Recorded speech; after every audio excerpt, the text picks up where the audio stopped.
Olá,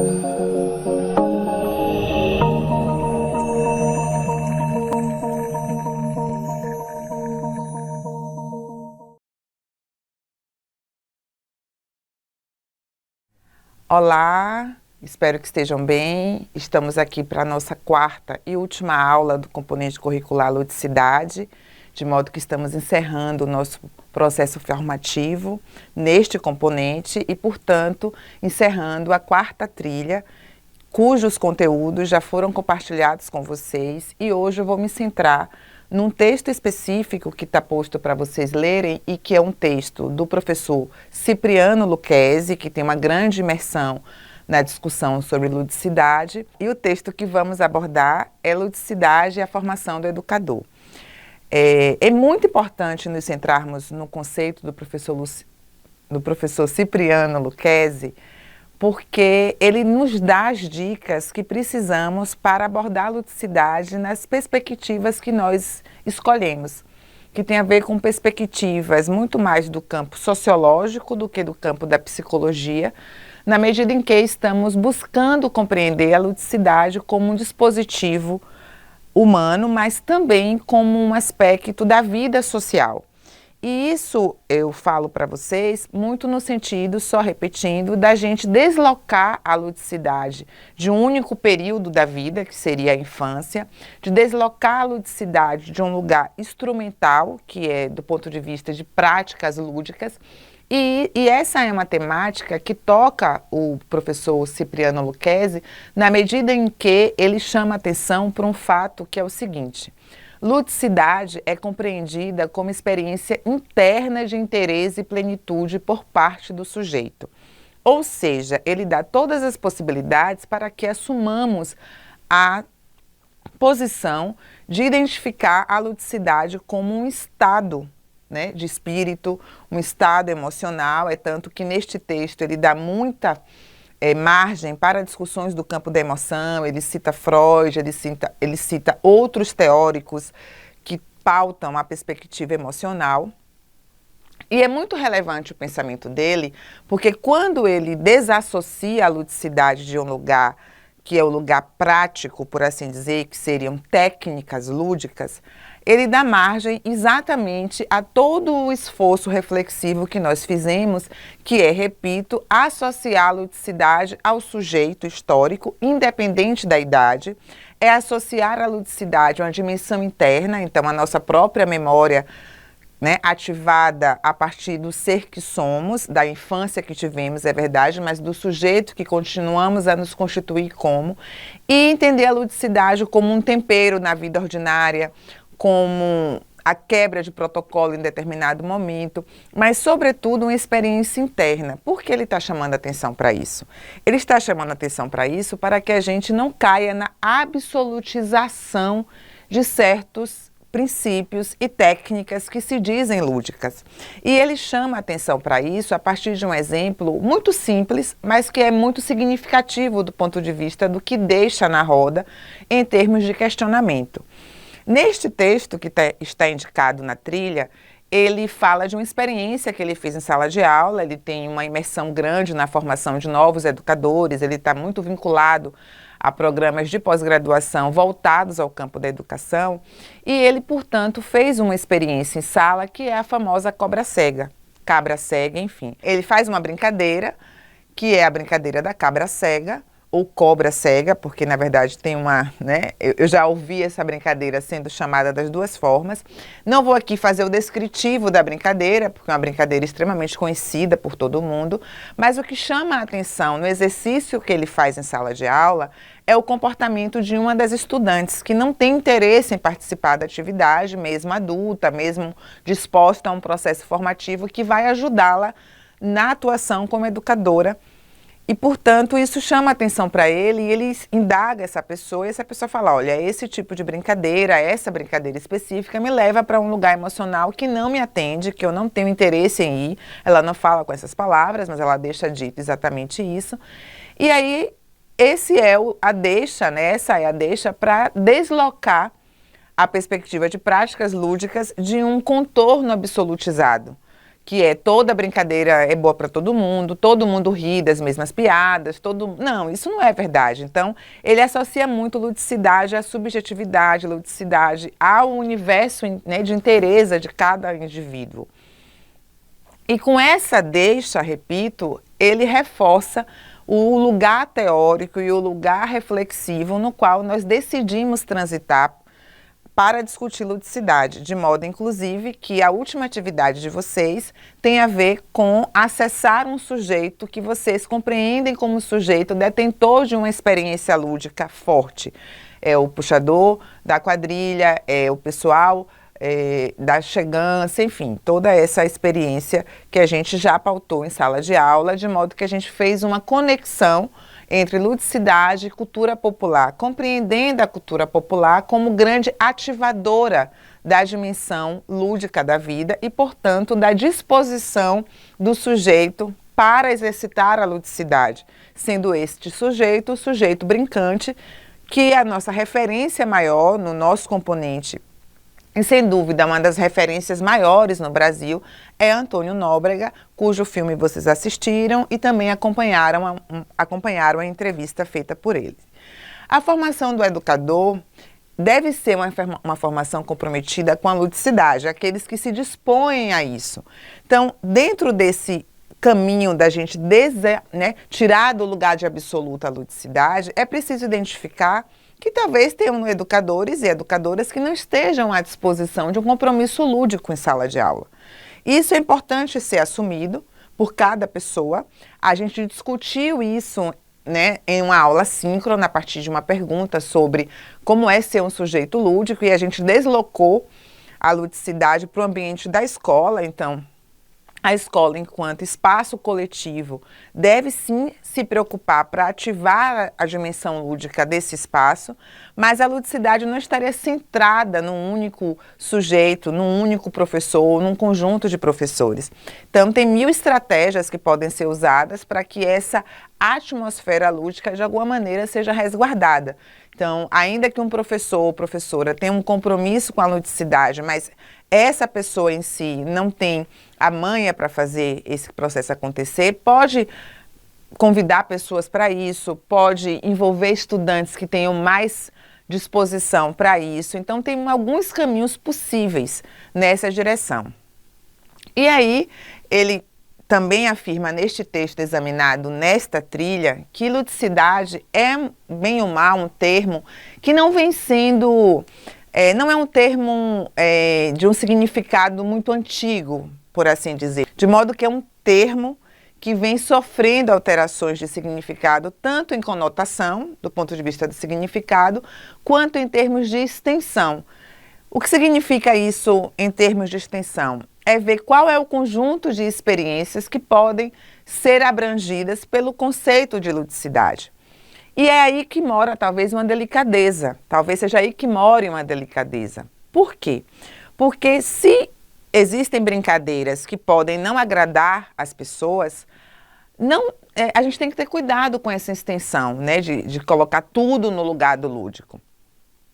E nesse sentido, ele inclusive faz uma crítica. Ele diz assim, olha, chama-se de lúdico o que não necessariamente detém ludicidade. A exemplo de brincadeiras incômodas, por exemplo. E eu acho que isso é muito importante a gente trazer para a roda, porque a gente sabe que a gente vive numa cultura, o Brasil, para o bem e para o mal, é um país que tem uma perspectiva muito liberta em determinados convívios, em determinadas interações. É uma sociedade, a gente sabe, que tem se ancorado na linguagem do meme, e essa é uma conversa a ser tida, porque, às vezes, esse tempero que a gente dá para as brincadeiras, né, para a própria vida ordinária, às vezes beira a banalização de certos assuntos. Então, a gente não pode, sob a perspectiva, né, de um exercício de comportamento lúdico, ter práticas discriminatórias, racistas, homofóbicas, e a gente sabe que em alguns contextos no Brasil, em algumas rodas de conversa, em algumas famílias, em algumas mesas de bar, isso acontece sob essa casca, né, da ludicidade, ainda que essa não seja a palavra que apareça nas pessoas que tentam defender as suas brincadeiras de mau gosto.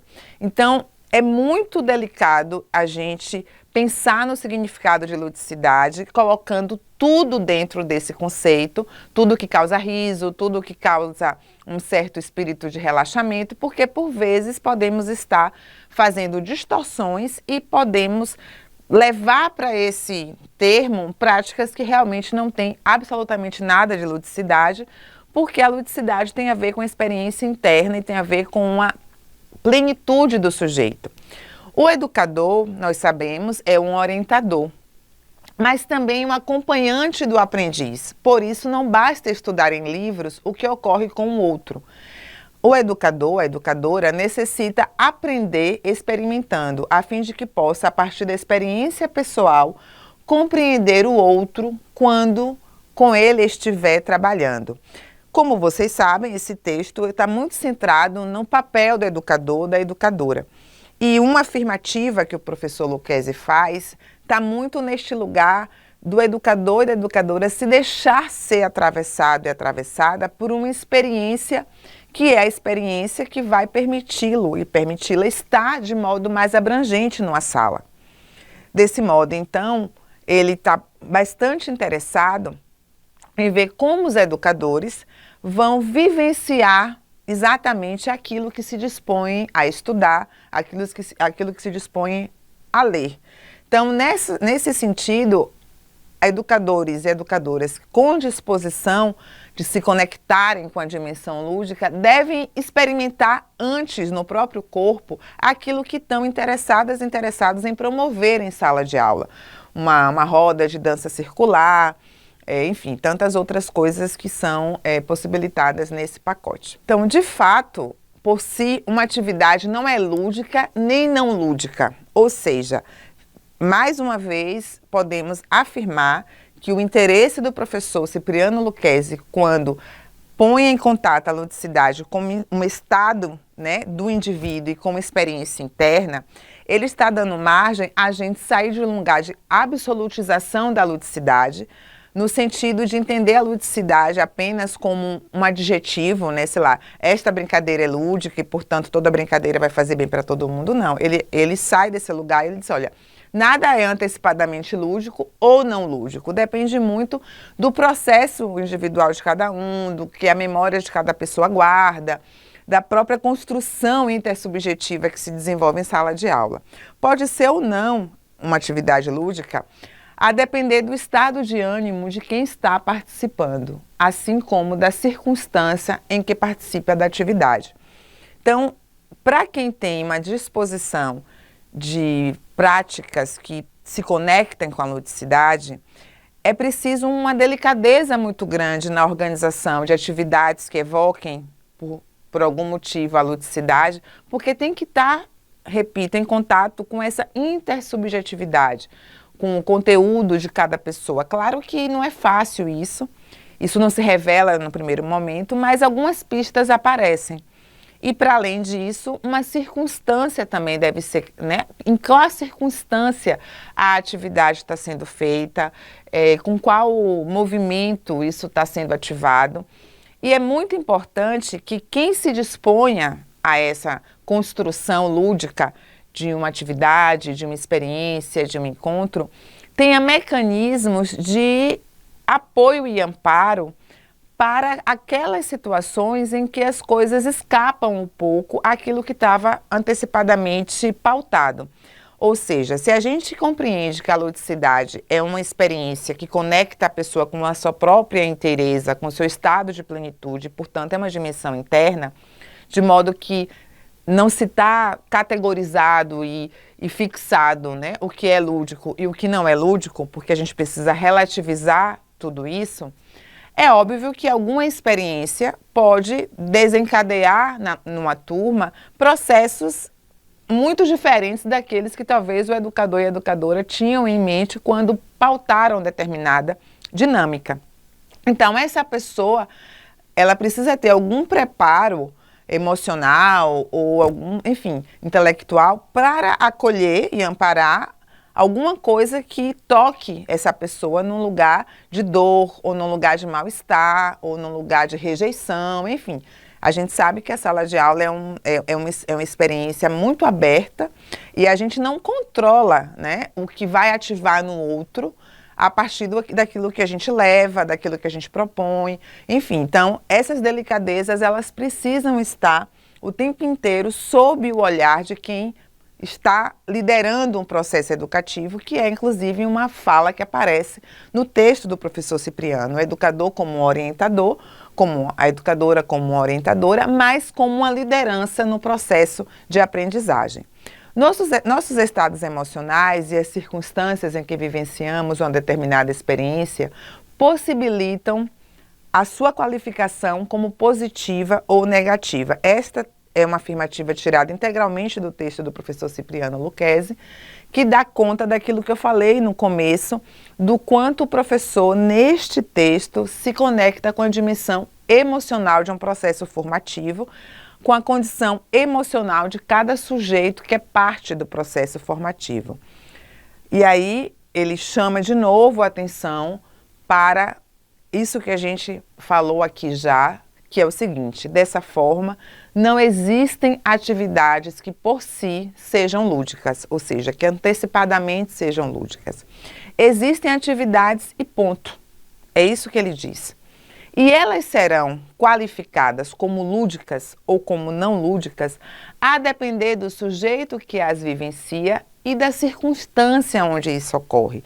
Então, é uma síntese do que eu acabei de falar. E, com o tempo, ele mesmo diz o seguinte: fui compreendendo que a ludicidade é um estado interno ao sujeito, ainda que as atividades denominadas como lúdicas sejam externas, observáveis e possam ser descritas por observadores, tais como os didatas, os historiadores, os sociólogos. A experiência lúdica, igual ludicidade, que é uma experiência interna ao sujeito, só pode ser percebida e expressa pelo sujeito que a vivencia. Então fica muito evidente o quanto o professor Cipriano Lucchesi está dando elementos para que nós reconfiguremos a própria compreensão de ludicidade como uma experiência fixa, como uma ideia absolutizante ou como qualquer coisa que está antecipadamente assegurado. Não, ludicidade faz parte de uma construção de sentido contínua, faz parte de uma emergência de significado a partir da relação entre sujeitos, a partir da relação entre sujeitos e circunstância, e isso, repito, deixa o processo formativo num lugar de delicadeza, de extrema responsabilidade e de absoluto cuidado em relação ao que está sendo proposto como perspectiva lúdica. Ken Wilber, em seus estudos sobre a consciência, diz que nossas compreensões em torno da vida e do mundo se dão por 4 dimensões. A dimensão subjetiva e individual, que só pode ser percebida e expressa pelo próprio sujeito. A dimensão subjetiva coletiva, que determina os modos de ser de uma comunidade ou sociedade, tal como ocorre nos pactos sociais e éticos. A dimensão objetiva individual, que é composta pelos comportamentos individuais que podem ser observados e descritos a partir de um indivíduo, como ocorre nos estudos da psicologia. E, por último, a dimensão objetiva coletiva, cuja fenomenologia pode ser observada, descrita e compreendida pelas ciências humanas. Então, ludicidade é um estado interno que pode advir das mais simples às mais complexas atividades e experiências humanas. Não necessariamente a ludicidade provém do entretenimento ou das brincadeiras. Pode advir de qualquer atividade que faça os nossos olhos brilharem.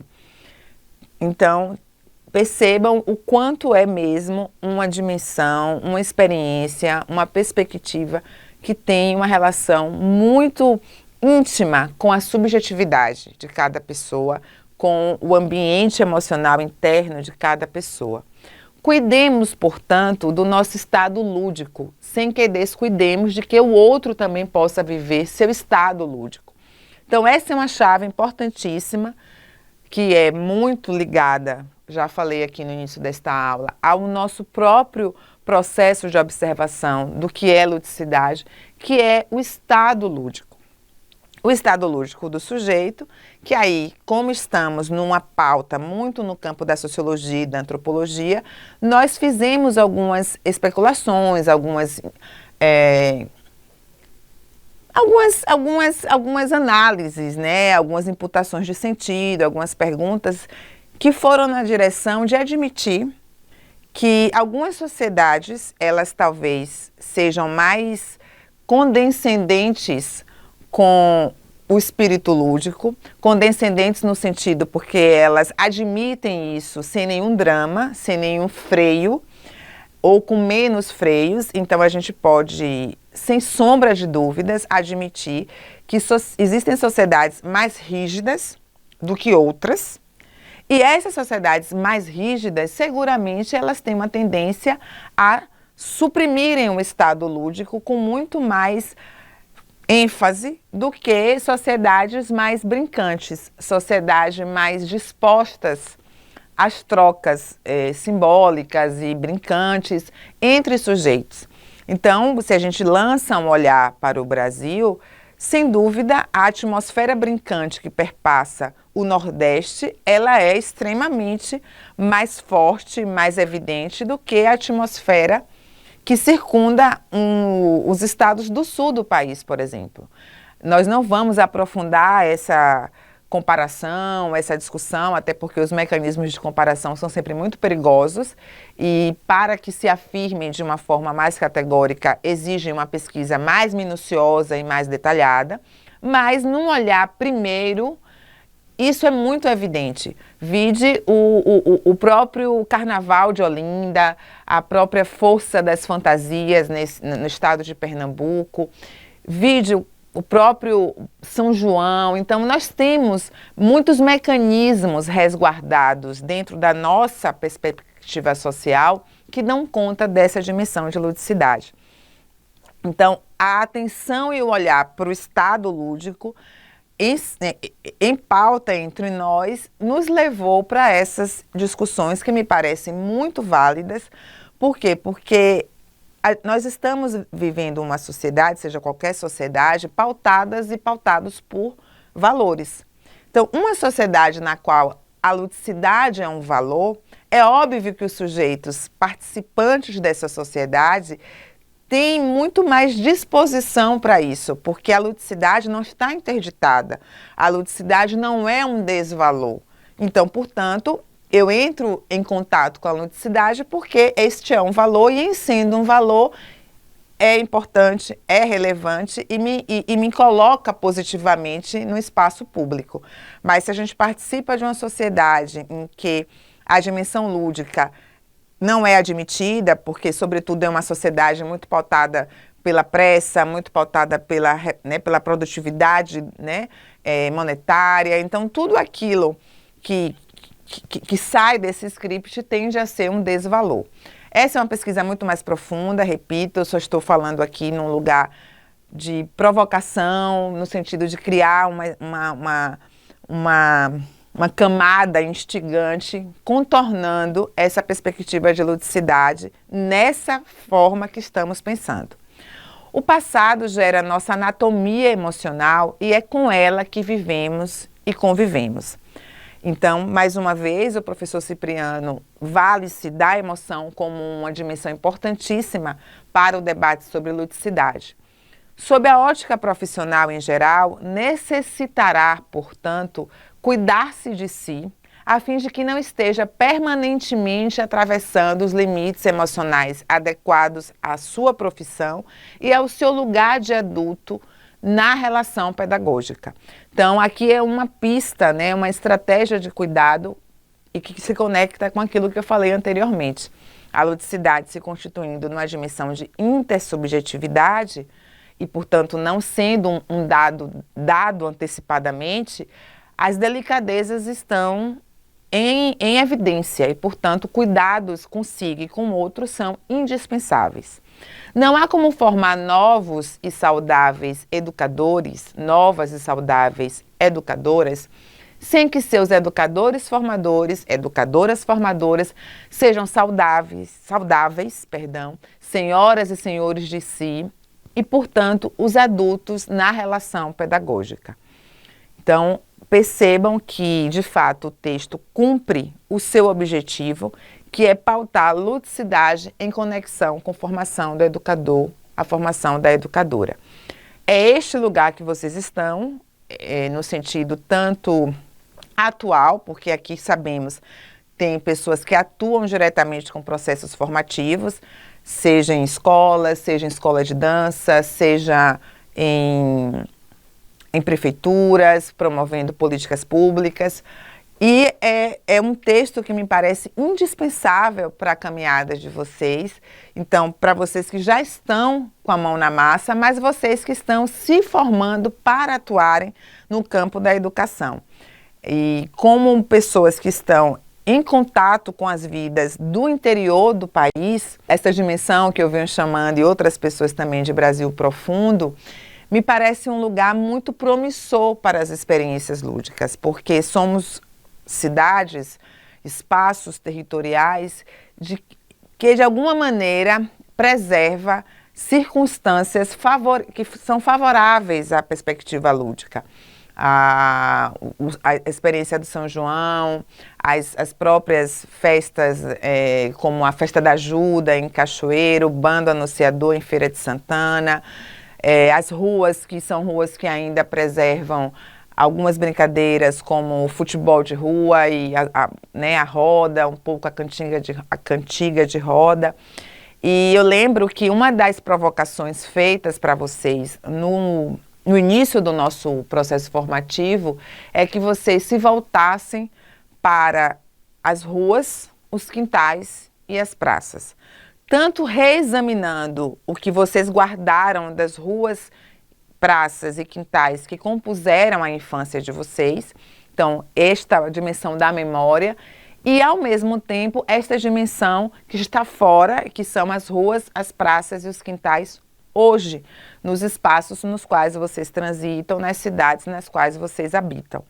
Espero que vocês tenham conseguido de alguma forma fazer isso e essa feitura não se encerre ao término do componente, que essa seja uma chamada que siga com vocês para os próximos anos, as próximas décadas, porque isso vai compor muito bem o repertório de vocês na direção da manutenção de um estado lúdico.